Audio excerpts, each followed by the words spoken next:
Hello बच्चों, welcome to शताब्दी classes. मैं हूँ आपकी शताब्दी दीदी। आज हम फोर्थ चैप्टर को ही कंटिन्यू करेंगे। Will study about force and pressure. हमने लास्ट दो सेशन में ये पढ़ा कि व्हाट इज फोर्स, फोर्स के इफेक्ट में क्या क्या हो सकता है, and what are the different types of forces, जैसे कि contact and non contact force. इसके बारे में हमने जाना था। Okay, so today will just quickly revise and उसके बाद फोर्स एंड प्रेशर चैप्टर हम स्टार्ट करेंगे with lot of day to day activity के साथ रिलेट करके। Alright, so let's start. I hope all of you have studied. So ये जो questions अभी मैं पूछने वाली हूँ रिवीजन क्वेश्चंस है। I hope you will be able to answer it. Okay, satellite revolves around the earth with the help of which force? Is it electric force, is it gravitational force, is it magnetic force, or is it contact force? You all know it is gravitational force. अर्थ के gravity के वजह से it will revolve around the earth. To stretch the bow, an archer applies which force? पाव को stretch करने के लिए कौन सा फोर्स अप्लाई हो रहा है? Definitely muscular force with the help of muscle. All right, let's move ahead with the next questions. A stone is thrown up in the air. Two forces which come into effect immediately after the throw is. Right answer would be gravitational force तो होगा ही, and उसके साथ frictional force. Air के साथ एक friction हो रहा है स्टोन का, so that is the frictional force and the gravity is pulling it towards the earth surface, so that is gravitational force. Now, which of the following statement is are true? So let us see क्या है ये statement में. Gravitational and frictional are non-contact forces. ये सही है क्या? नहीं. Gravitational is a non-contact force, that is right. But friction के लिए दो surface का एक टच में होना, कांटेक्ट में होना जरूरी है. सो frictional force is a contact force, right. Friction is contact force and magnetic force is non contact force. ये बिल्कुल सही है. Friction is a contact and magnetic के लिए कांटेक्ट में होना जरूरी नहीं है. दूर से भी अट्रैक्ट कर सकता है, दूर से ही होता है work actually. Muscular is a contact force and gravitational force is a non contact, right. Muscular force apply करने के लिए कांटेक्ट में होना जरूरी है, and gravitational force is a non contact force. Nuclear and gravitational are non contact force, that's also true. So statement C is correct. 2, 3, 4. These are the correct statements.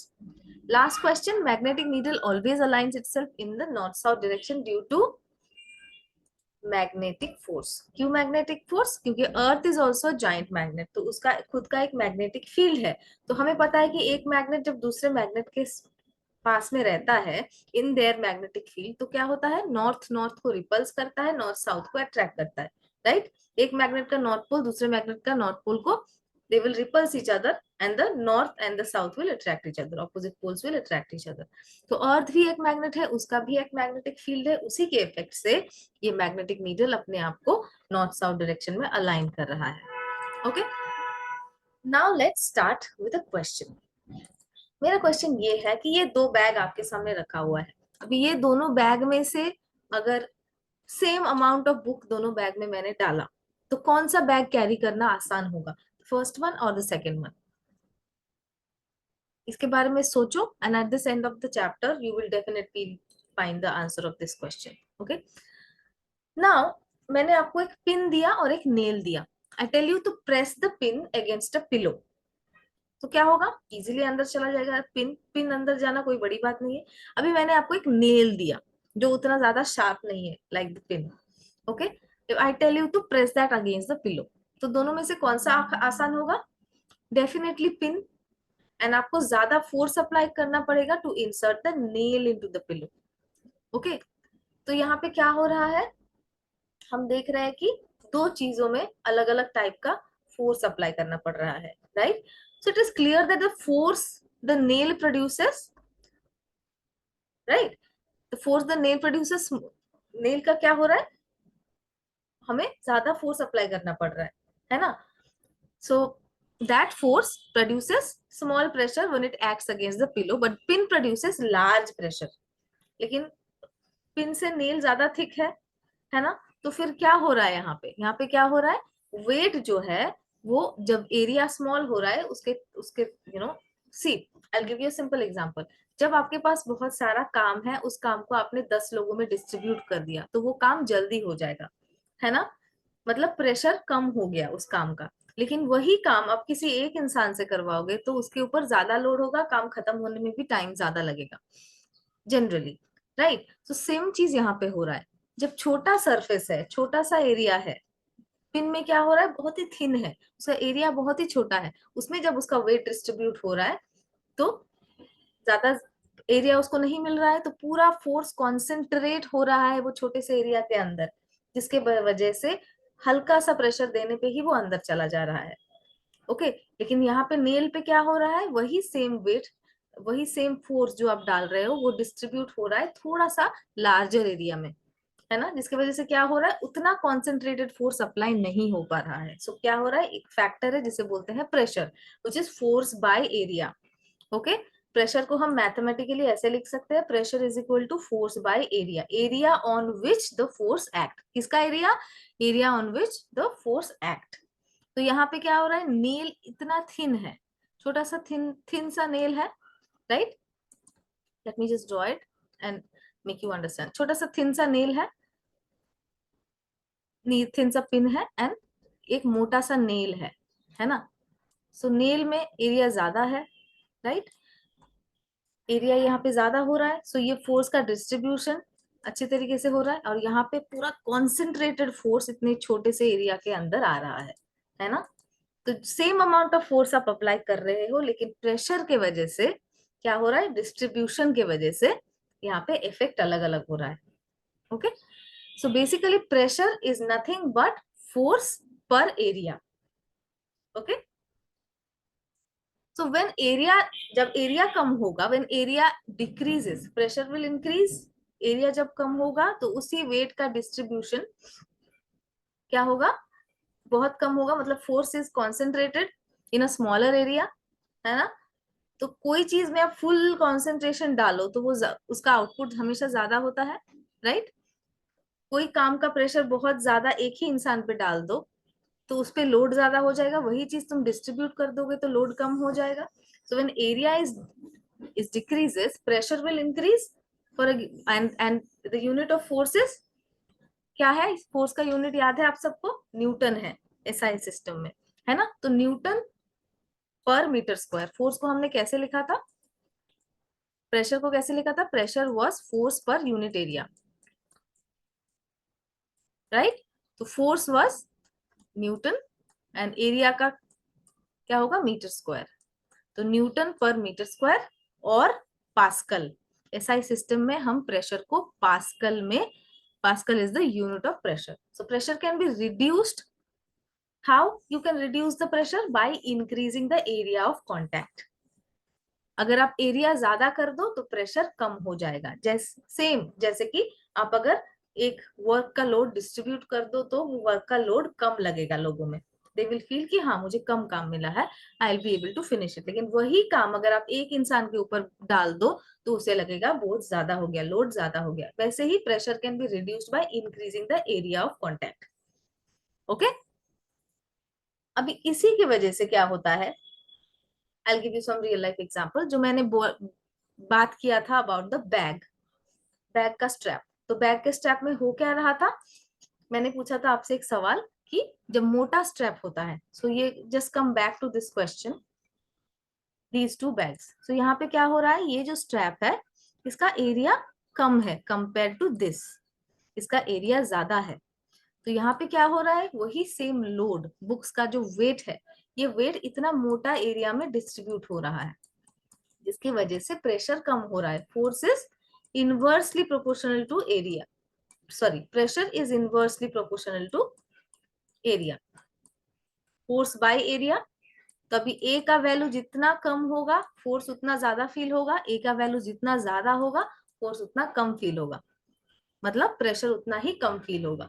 तो अभी ज्यादा एरिया है, इसके वजह से वेट इक्वली डिस्ट्रीब्यूट हो रहा है सही तरीके से, जिसकी वजह से आपको यहाँ पे शोल्डर पे प्रेशर कम फील होगा। लेकिन यहाँ पे ये स्ट्रैप बहुत ही एरिया कम है, इसके वजह से प्रेशर का फील ज्यादा हो रहा है, because pressure is inversely proportional to area. तो एरिया कम है मतलब प्रेशर ज्यादा फील होगा, एरिया ज्यादा है तो प्रेशर कम फील होगा, इनवर्स रिलेशनशिप है, प्रेशर के साथ एरिया का इनवर्स रिलेशनशिप है, ये बढ़ेगा तो ये कम होगा, ये कम होगा तो ये बढ़ेगा। ओके, तो अगर एरिया ज्यादा है तो प्रेशर कम फील होगा, इसी की वजह से ये बैग का हमें वेट इतना ज्यादा फील नहीं हो रहा है अपने शोल्डर पे, and we are able to easily carry that because of the thick strip. Thick strip का एरिया ज्यादा है, सो प्रेशर कम फील होगा।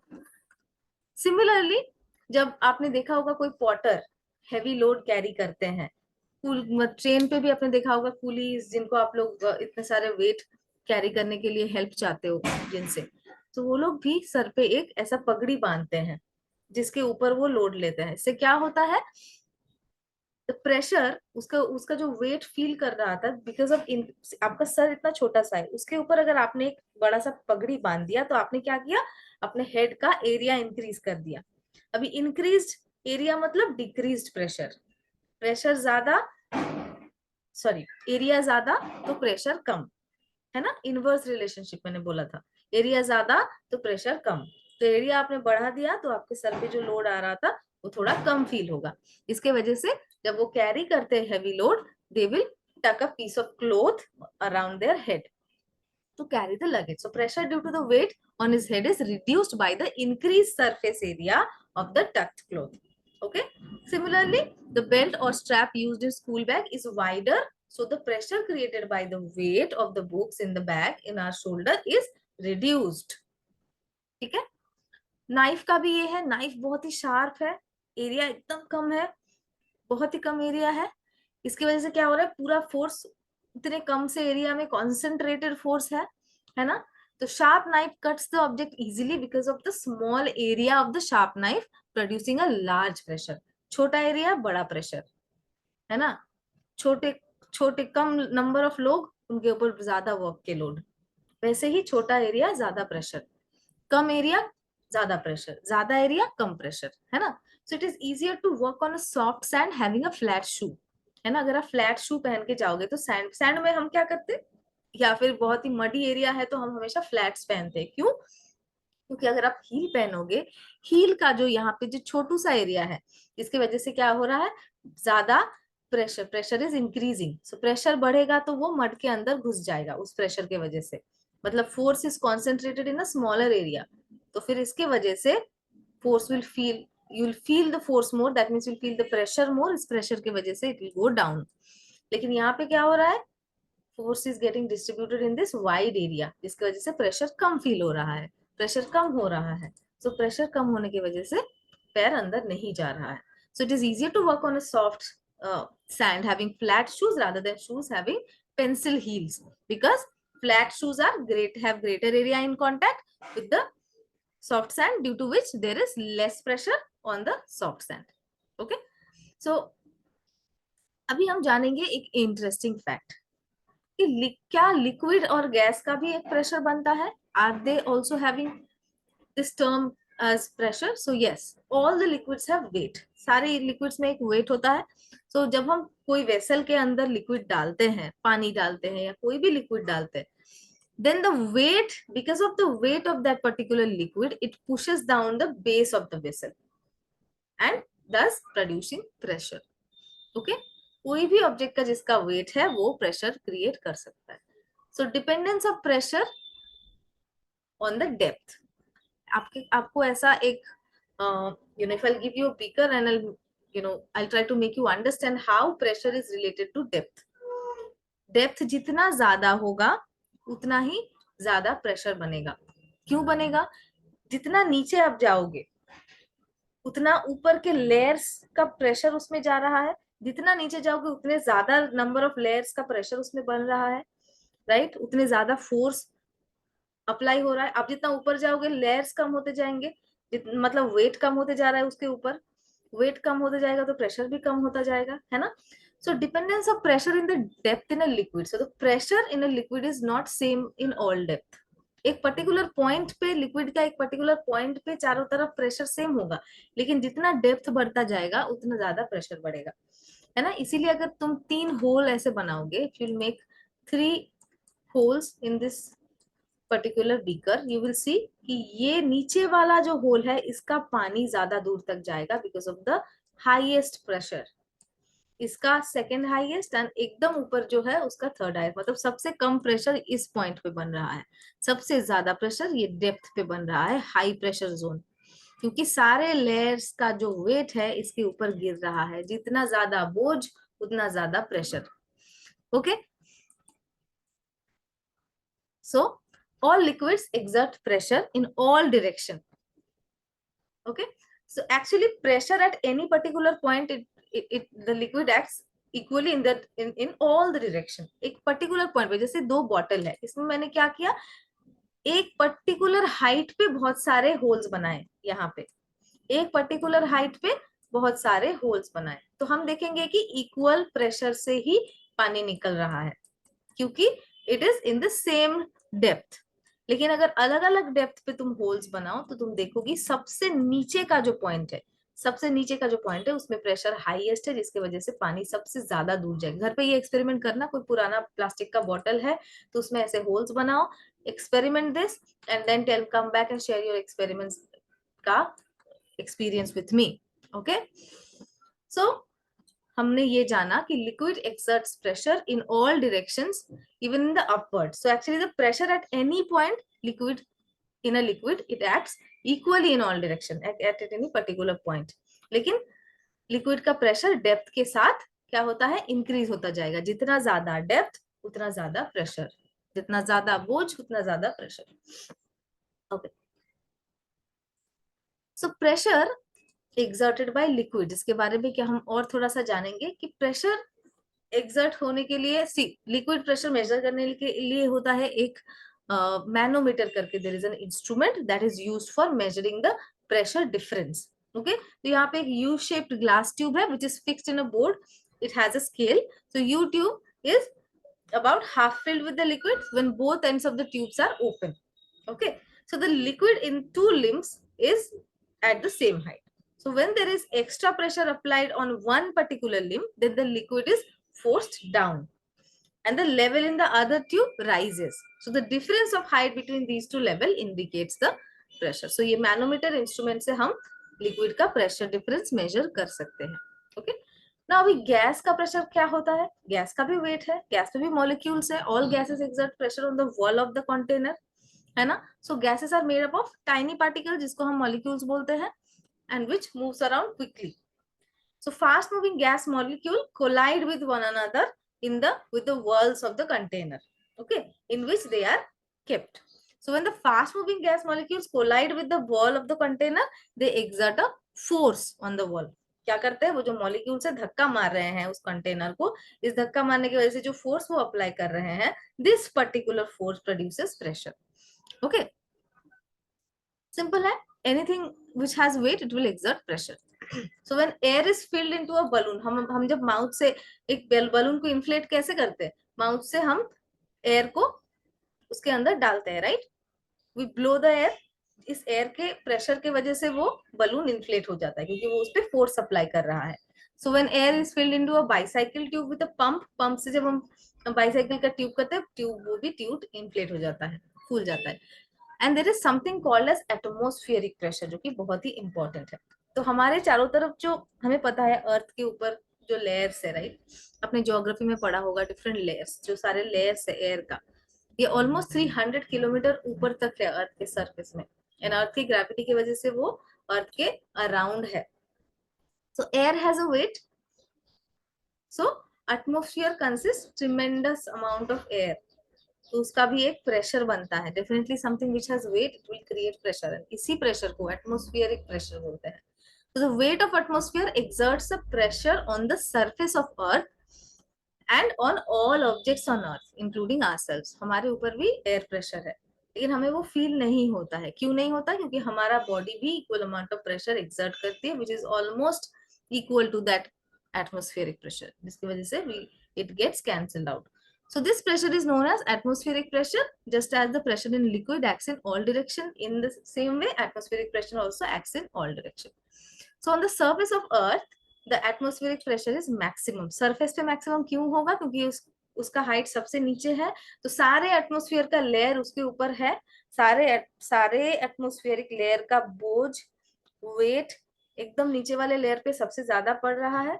लेकिन अब जितने ऊपर जाओगे उतना लेयर्स कम हो रहा है आपके ऊपर वाले, सो उतना ही कम प्रेशर बनेगा. सबसे नीचे मतलब अर्थ के सरफेस पे सबसे ज्यादा एटमॉस्फेरिक प्रेशर बनता है. तो the atmospheric pressure on the surface of earth is 760 millimetre mmHg बोलते हैं, millimeter of mercury. So atmospheric pressure is measured using an instrument called barometer. Barometer बहुत इंपॉर्टेंट है. बैरोमीटर से हम एटमॉस्फेरिक प्रेशर को मेजर करते हैं, which looks something like this. Okay. Now there are different applications of atmospheric pressure in our daily life, जो हम use करते हैं बट हमें पता नहीं कि ये actually it is an application of atmospheric pressure. क्या है वो? स्ट्रॉ से सबने पानी पिया होगा, स्ट्रॉ से Frooti, whatever the cold drinks that you use, up you know you have used straw sometime at some point in your life, right? So drinking straw में atmospheric pressure का क्या महत्व है? जब हम when there is a straw, first thing what do? We suck the air, है ना. हम सबसे पहले एयर को सक करते हैं, जिसकी वजह से क्या हो रहा है, पाइप के अंदर का जो एयर है वो निकल गया, उसकी वजह से प्रेशर, लो प्रेशर क्रिएट हुआ वहां पे. लेकिन टेंडेंसी क्या है एटमॉस्फेयर का, कि प्रेशर को हमेशा इक्वल कर देना. तो एटमॉस्फेरिक प्रेशर जो ऑलरेडी है उस लिक्विड के ऊपर, जो कि अब तक it was equal to the pressure, इसकी वजह से कुछ प्रॉब्लम नहीं हो रहा था. लेकिन हमने जब एयर सक कर लिया, वहां पे लो प्रेशर क्रिएट हुआ. वो लो प्रेशर की वजह से एटमॉस्फेरिक प्रेशर जो गैसेस जो उस लिक्विड के ऊपर था, it will create pressure on the liquid, जिसके वजह से वो लिक्विड पाइप के अंदर जाएगा to equate that pressure difference. ठीक है. तो drinking straw works on the existence of atmospheric pressure. When we suck the upper end of the straw with our mouth, the pressure of air inside the straw and in our mouth is reduced. So greater atmospheric pressure acting on the surface of the soft drink pushes the soft drink up the straw on our mouth. इससे हम atmospheric pressure का existence के बारे में समझ सकते हैं. ये straw से जो हम daily life में use करते हैं. ओके. ड्रॉपर भी सेम चीज है. ड्रॉपर में हम क्या करते हैं, सबसे पहले ड्रॉपर से अगर हमें कोई, जनरली मेडिकेशन में यूज होता है ये, राइट. ड्रॉपर से हमें कुछ भी नोजल ड्रॉप हो या जो भी हो, उस पर्टिकुलर थिंग को सक करने के लिए सबसे पहले हम क्या करते हैं, उसके अंदर के एयर को निकाल देते हैं, right. We press it because उसके अंदर का एयर निकल जाता है, तो वहां पे लो प्रेशर क्रिएट होता है. एंड एटमोस्फेरिक एयर प्रेशर के प्रेजेंस की वजह से वो क्या करता है, उस लिक्विड के ऊपर जो प्रेशर डाल रहा है to equate that particular pressure difference. देखो, हमेशा high pressure and low pressure जब होता है, जब प्रेशर का डिफरेंस क्रिएट होता है, हाई प्रेशर है कहीं पे, लो प्रेशर है, तो हाई प्रेशर से हमेशा gaseous particles will try to equate that pressure. They will rush towards that low pressure zone so that a pressure equate हो जाए. हमेशा equality चाहिए. हाई प्रेशर है, लो प्रेशर है, तो it will try to equate it, so it will rush towards the low pressure zone somehow. जैसे कि atmospheric pressure, वो जो प्रेशर डिफरेंस क्रिएट हुआ उसके वजह से वो क्या करेगा, लिक्विड के ऊपर प्रेशर डालेगा और वो नजल ड्रॉप के ऊपर, ड्रॉपर के अंदर फिर वो लिक्विड आ जाएगा. Okay. So the rise of liquid in a dropper is due to atmospheric pressure. If we remove the filled dropper from the container, the liquid, and press the rubber bulb slowly, then the dropper it drops, the liquid will come out of the nozzle drop. Just like a dropper, the filling of ink in fountain pen is also based on the existence of atmospheric pressure. Okay. तो ये सारा हो गया applications of atmospheric pressure. तो हमने आज बहुत कुछ जाना अबाउट प्रेशर. प्रेशर का डेली लाइफ में बहुत कुछ चीज हम देखते हैं, एंड इट इज, हमें बस इसके टर्म्स पता नहीं है, but we all know what it is. तो हमने फर्स्ट क्वेश्चन क्या पूछा था at the start of the chapter, about the strap of the bags. Now we know कि अलग अलग टाइप के स्ट्रैप के वजह से सेम वेट हमें क्यों अलग प्रेशर फील होता है, सेम वेट होने के बाद भी हमें अलग प्रेशर क्यों फील होता है, because of the distribution of weight in the around that particular surface area of contact, है ना. तो क्या हो रहा है यहाँ पे, if the surface area is more, area जब ज्यादा है प्रेशर कम फील होगा, एरिया जब कम है तो प्रेशर ज्यादा फील होगा. isn't it? We also learned the mathematical showcase of pressure.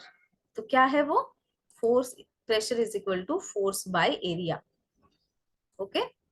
सो अभी अगर एरिया तुम डिक्रीज करोगे तो प्रेशर ज्यादा फील होगा, एरिया अगर तुम इंक्रीज करोगे तो प्रेशर कम फील होगा, because of the distribution of force. इसी के वजह से पॉटर जो हैवी लोड कैरी करते हैं, they increase that surface area with the help of a pagdi kind of thing. Okay. Belt का स्ट्रैप, स्कूल बैग का, इसके बारे में हम जाना. शार्प नाइफ, जब वो शार्प होता है एरिया कम होता है, इसके वजह से force is concentrated in that particular small area, तो प्रेशर ज्यादा होगा, इसके वजह से शार्प नाइफ से कोई चीज काटना इजी हो जाता है क्योंकि ज्यादा प्रेशर है उसमें। Okay, flat shoe and heels का भी सेम कॉन्सेप्ट है। हमने ये भी जाना कि लिक्विड्स का भी एक प्रेशर होता है एंड डेप्थ के साथ वो प्रेशर बढ़ता है बिकॉज जितना लेयर्स ज्यादा होगा उतना बोर्ड ज्यादा बनेगा, उतना ज्यादा प्रेशर बनेगा। ओके, एक पर्टिकुलर पॉइंट पे liquid exert same amount of pressure in all direction but depth के साथ प्रेशर बढ़ता है। Do this experiment at home. Okay, ये बॉटल वाला एक्सपेरिमेंट करके मुझे बताना।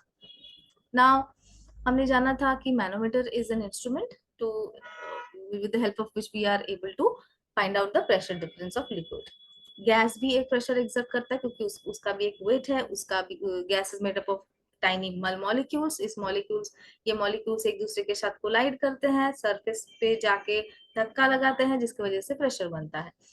तो balloons, tubes and atmospheric pressure, these are all pressure by gas. Okay, atmosphere हमारे अर्थ के अराउंड 300 किलोमीटर अबव तक there is a gaseous layer around the earth जिसका एक प्रेशर है, एनॉर्मस अमाउंट ऑफ प्रेशर है, इसे हम एटमॉस्फेरिक प्रेशर बोलते हैं। ओके, बैरोमीटर के हेल्प से एटमॉस्फेरिक प्रेशर मेजर होता है। We also learn about daily application जैसे कि ड्रिंकिंग स्ट्रॉ में हम एटमॉस्फेरिक प्रेशर का प्रेजेंस फील कर सकते हैं and dropper also fountain pen feel. Okay, so ये हो गया आज का चैप्टर। हम नेक्स्ट डे डेफिनेटली इसका थोड़ा बहुत रिवीजन करेंगे, कुछ क्वेश्चन आंसर्स डिस्कस करेंगे and don't forget to experiment in your home. ठीक है, ये स्टडी मटेरियल अगर आपको चाहिए, डाउनलोड शताब्दी क्लासेस ऐप, वहां पे I have given this material on free. You can visit that, all the links are there in the description. Okay, you feel free to enroll courses and thank you so much for today. पढ़ो, आसपास की चीजों को जानो, experiment करो, science के बारे में आप ज्यादा जानोगे तो आपको इंटरेस्ट बहुत आएगा उसमें। Everything there is science. Okay, so bye bye students, have a nice day.